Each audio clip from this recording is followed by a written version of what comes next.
वाली बतियाई बोलेली माँ जाके वाली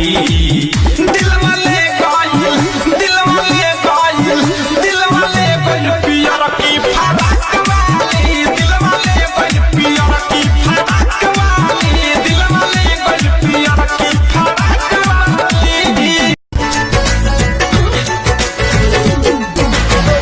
लागता कि देवरे के गइल हई खेला आ चोली चोरा के कोनो लड़की के देला कौन साबुन से धोई बेरे नाम लिखल करे जबा कौन साबुन से धोई बेरे सुन जब याद के न भइले रे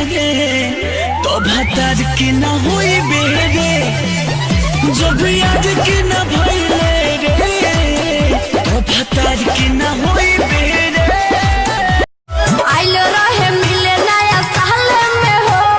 लल बटे चुमा दुनो गाले में हो आइलो रहे मिले नया साल में हो ले बटे चुमा दुनो गाले में हो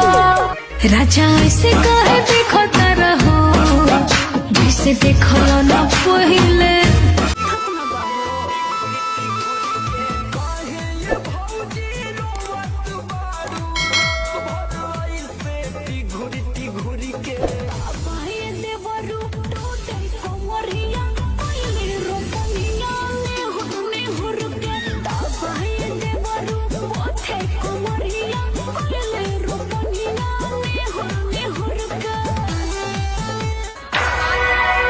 काहे कोइलू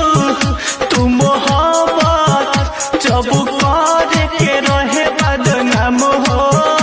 दिल तोड़ के मुंह मोड़ के लागे डरई देवर करी घातिए राजा दिन रात रहे छतिए पर हाथिए राजा लागे जा नाश कर देला हमर नया नया गवाना नया तकिया बिछावाना नया चोली के खोली तू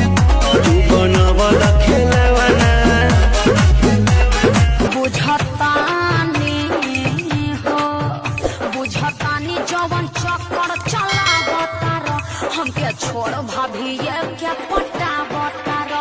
धीरे से डाली न तो जान जाई कोई कोई कोई जीजा हो जीजा जीजा अरे जीजा हो जीजा दर्द बड़ा हो राते मारल चाहे दिया मोटपके सखी रह गइल मुहे में या टपके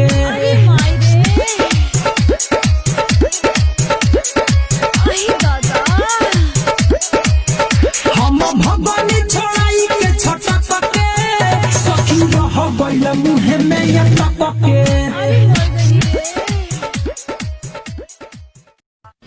तुम पर हम हैं अटके यारा दिल भी मारे झटके हो दिने प दिने दुनु लटके इहे रानी जोबन होई फ्यूज जे करबे तू यूज हई चढ़ल तोर जवानी छोड़ता काहे पानी लौकी तो बनी न्यूज जदी उठी से तार लौकी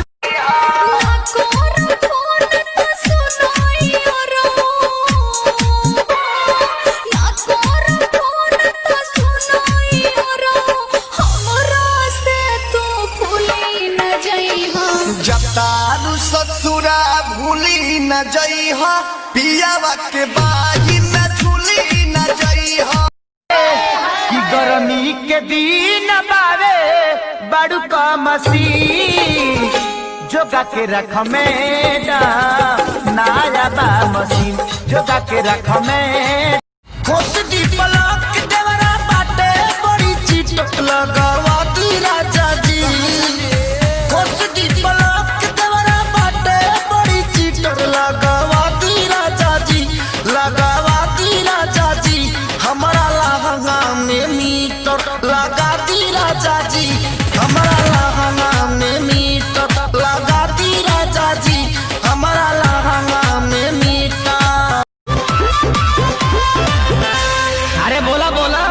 पलंग कैसे हिला मजा आइलू। ए कैसे कैसे खेला तू पलंगिया पर खेललू आ कई बार चुमा तू पियावा के दिहलू। पलंग हिलत रहे हो, पलंग हिलत रहे हो, बाकी चोरा चोरा करे मजा मिलत रहे हो, बाकी चोरा चोरा करे मजा मिलत रहे हो, बाकी चोरा चोरा